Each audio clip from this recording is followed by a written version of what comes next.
अस्सलाम वालेकुम। आज की इस वीडियो में हम देखेंगे स्विच स्टेटमेंट के बारे में। तो स्विच स्टेटमेंट एक्चुअली जब भी हम यूज़ करते हैं ये कंडीशन स्टेटमेंट है और ये हमारे इस सीरीज़ में लास्ट कंडीशन स्टेटमेंट है जो कि हम डिस्कस कर रहे हैं। तो कंडीशन स्टेटमेंट में हमारे पास जो स्विच है इसमें हमारे पास केसेस होते हैं। केस 1, 2 जितने भी आप केसेस बनाना चाहें, इट्स डिपेंड अपॉन यू कि आप कितने केसेस बनाना चाहते हैं। उसके बाद हर केस के लास्ट में हम ब्रेक लगाते हैं। ब्रेक इसलिए लगाते हैं ताकि जहाँ पर उसे वो उसका कंडीशन उसकी ट्रू हो, उसे अपना केस मिल जाए। उसके बाद के तमाम की तमाम जो केसेस नीचे हैं वो रन नहीं होते। उसके बाद वो ब्रेक हो जाता है, पूरी स्विच की ब्रैकेट और ब्रैकेट के बाहर वो आ जाता है। अगर फॉर एग्जांपल उसे केस नहीं मिलता तो हमारे पास एक डिफ़ॉल्ट की ऑप्शन होती है, वहाँ पर वो चला जाता है और वहाँ पर जो भी डिफ़ॉल्ट की ब्रैकेट में होता है वो प्रिंट होता है। तो हमने लास्ट टाइम ये एक छोटा सा कोड किया था और ये मैंने आपको समझाया भी था। इस वीडियो में मैं आपको ओवरव्यू दे दूंगा कि हम इस वीडियो में हम करने जा रहे हैं कि हम परसेंटेज लेंगे किसी भी यूज़र से या किसी से भी और उसको हम बताएंगे कि आपका ग्रेड कौन सा है या फिर आप पास हैं, फेल हैं या क्या है। तो यहाँ पर प्लेस होल्डर भी मैं एक लगा देता हूँ, प्लीज़ एंटर योर परसेंटेज। ठीक है, यहाँ पर इस कोड का मैं थोड़ा सा ओवरव्यू आपको इस वीडियो में भी दे देता हूँ। हमने सिंपल HTML का एक सिंटैक्स लिखा है जो कि होता है, और उसके बाद हमने अंदर एक फॉर्म बनाया हुआ है। अब फॉर्म के अंदर एक्शन क्या करता है, एक्शन उस पेज का नाम लिखना होता है जहाँ पर हमने डाटा भेजना है। तो ये byte.php का मेरे पास पेज है, यहाँ पर मैं डाटा भेजना चाह रहा हूँ और मेथड क्या कर रहा हूँ, पोस्ट यूज़ कर रहा हूँ। एक इनपुट फील्ड है जिसमें मैं टेक्स्ट ले रहा हूँ और उसके बाद मैं प्लेस होल्डर मैंने लिखा हुआ, नेम लिखा हुआ, जिस नेम से मैं उसे गेट करूँगा। उसके बाद सबमिट आ गया। सबमिट में भी ये है कि मैंने सबमिट करना बटन एक बनाया हुआ है। इनपुट फील्ड जहाँ पर मैंने टेक्स्ट लिखा है यहाँ पर आप कुछ और भी लिख सकते हैं इनपुट फील्ड की जगह, क्योंकि अब हम परसेंटेज लिख रहे हैं तो आप नंबर भी इनपुट फील्ड ले सकते हैं, या फिर अगर आप टेक्स्ट भी रहने देंगे तो कोई मसला नहीं है। तो यहाँ पर अगर मैं टेक्स्ट भी रहने दूँ तो कोई इशू नहीं है। फ़िलहाल हम आगे जाते हैं और यहाँ पर आकर हम अपने ब्राउज़र में देखते हैं। अभी कोई आउटपुट नहीं आएगी क्योंकि हमने कुछ किया ही नहीं है। अब PHP में आकर मैं क्या करता हूँ, उस HTML फाइल .php से अपनी वैल्यू लेता हूँ, जो यहाँ एक वेरिएबल ले लेता हूँ पर्सन के नाम से, परसेंटेज के नाम से ले लेते हैं, और इसके अंदर अब मैं वो वैल्यू गेट करूँगा जो कि मेरी HTML फाइल से आ रही है। यहाँ पर वैल्यू लिखने के $_ पोस्ट और अंदर जो भी हमने नेम लिखा हुआ ABC था उधर नेम, और वो नेम लिख दिया। अब स्विच स्टेटमेंट में आना है हमने। स्विच, ये देखें उसका पूरा सिंटैक्स लिखा आ गया। अब यहाँ पर हमने ये वेरिएबल देना है परसेंटेज का, $परसेंटेज। ठीक है, अब केस 1 है हमारे पास। केस 1 में हम ये कहते हैं कि फॉर एग्ज़ाम्पल यहाँ पर हमारे पास केस 1 है। केस 1 में हमने कहना है कि अगर आपकी जो परसेंटेज है, परसेंटेज इज़ ग्रेटर देन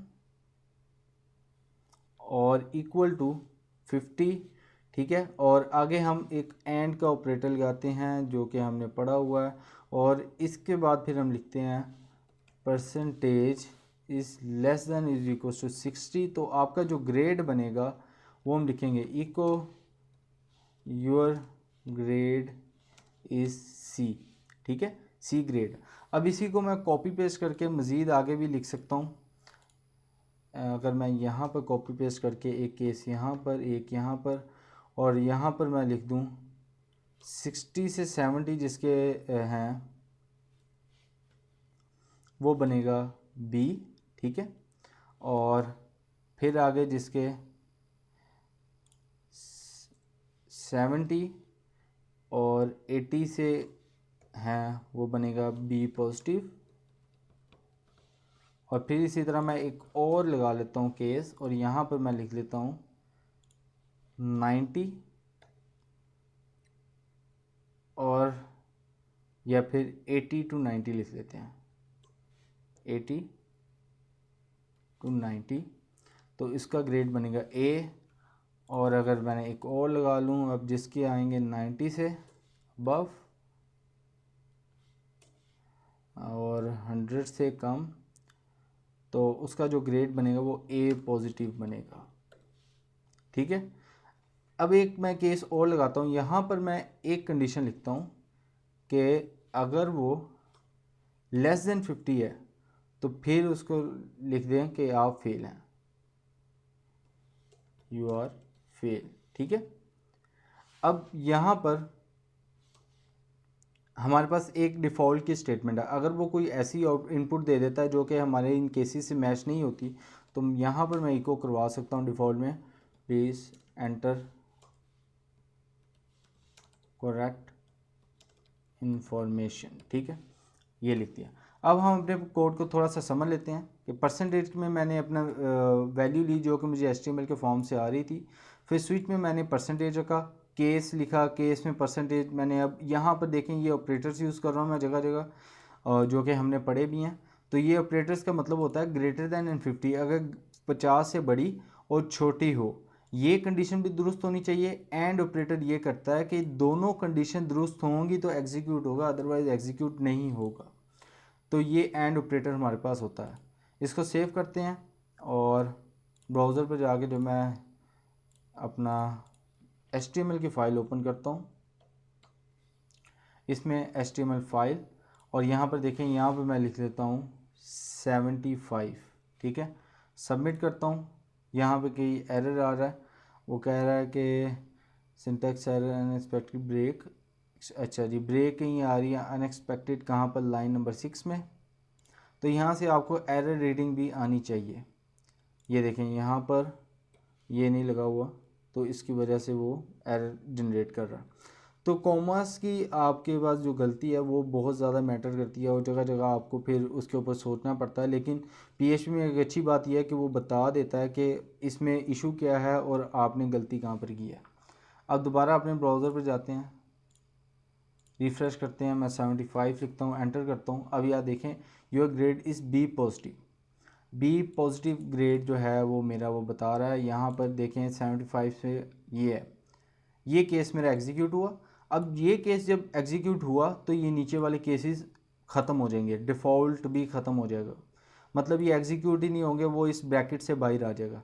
अब फॉर एग्जांपल मैं करता हूँ 81 लिखता हूँ, तो मुझे शो होना चाहिए योर ग्रेड इज़ ए। ठीक है, ब्राउज़र पर आएँ, बैक पर जाएँ, यहाँ पर मैं लिखता हूँ 81, योर ग्रेड इज़ ए। अब मैं उसे कुछ ऐसी इनपुट देता हूँ जो कि एग्जिस्ट ही नहीं करती। फॉर एग्जांपल मैं उसे कहता हूँ 102। ठीक है, अब वो कहेगा प्लीज़ एंटर करेक्ट इन्फॉर्मेशन। सो ये एक प्रोग्राम जो मैंने लिखा, ये प्रोग्राम स्विच स्टेटमेंट के साथ लिखा, होपफुली आपको समझ आया होगा। एक बार ओवरव्यू दे देता हूँ। फॉर्म से हमने डाटा लिया, यूज़र से डाटा ले रहे हैं, और फिर यहाँ पर मैंने वो पोस्ट के ज़रिए डाटा गेट किया और परसेंटेज के वेरिएबल में रख दिया। अब वो परसेंटेज का वेरिएबल मैंने स्विच के अंदर दिया। अब स्विच के अंदर केस में मैंने अब अपनी कंडीशन अप्लाई की, और उसके बाद जो उसके अंदर करना है वो भी हम कर सकते हैं। यहाँ पर आप ब्रैकेट्स भी लगा सकते हैं इस तरह से करके। यहाँ से आप इस तरह अगर केसेस को आपने डिवाइड करना है तो आप ब्रैकेट भी लगा सकते हैं, कोई मसला नहीं है, लेकिन मैंने नहीं लगाई। उसके बाद फिर जो नेक्स्ट केस है उस केस की मैंने कंडीशन बताई, फिर अगले केस की कंडीशन, और आखिर में अगर मैंने कहा कि ऊपर जितने भी केसेस हैं अगर उनकी कंडीशन दुरुस्त नहीं होती तो मेरे पास एक डिफ़ॉल्ट केस है, तो फिर ये एग्जीक्यूट होगा, जो कि आपने देखा एग्जीक्यूट हुआ। होपफुली आपको